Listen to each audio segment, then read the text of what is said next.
সাবেক সভাপতি সহ বেশ কিছু আইনজীবীকে আজকে জেলা প্রেরণ করা হয়েছে।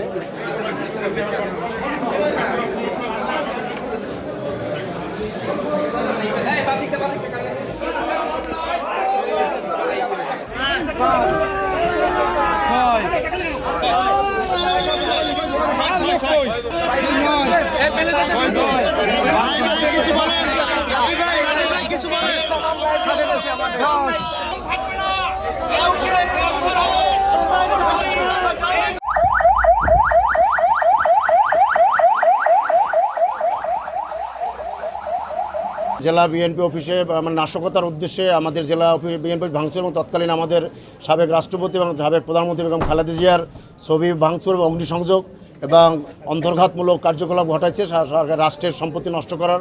এরা সেখানে এই আসামিরা সকলেই তারা এজাহারনামী আসামি এবং পরবর্তীকালে আমাদের যারা এই আজকে যারা এখানে যারা হাজত দিয়েছেন তারা সকলে আইনজীবী হিসেবে বিজ্ঞ অনারেবল হাইকোর্টে তারা আগাম জামিন চেয়েছিলেন এবং আগাম জামিনে তারা লালন কোর্ট তাদেরকে জামিনের অন্তর্বর্তীকালীন জামিন দিয়ে এখানে নির্দেশনা দিয়েছিলেন জেলা জজ করে আদালত হাজির হওয়ার জন্য।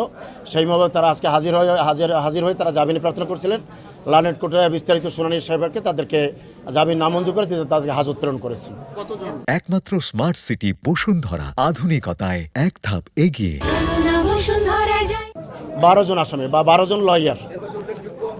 এর মধ্যে উল্লেখযোগ্য বা সাবেক সভাপতি মাহবুবুল বারী আসলাম, সাবেক GP advocate Mujibur Rahman, advocate Humayun Kabir chairman 6 নং ইউনিয়ন পরিষদ, তারপর অ্যাডভোকেট হুমায়ুন কবির পল্টু, অ্যাডভোকেট সাইমুল ইসলাম রাব্বি স্বেচ্ছাসেবক লীগের সেক্রেটারি এবং সকলেই কম বেশি সবাই রাজনৈতিক আওয়ামী লীগের রাজনীতির সাথে তারা সরাসরি সম্পৃক্ত এবং তাদের বিভিন্ন অঙ্গ সংগঠন এবং সহযোগী সংগঠনের বিভিন্ন দায়িত্বশীল পদে তারা ছিলেন।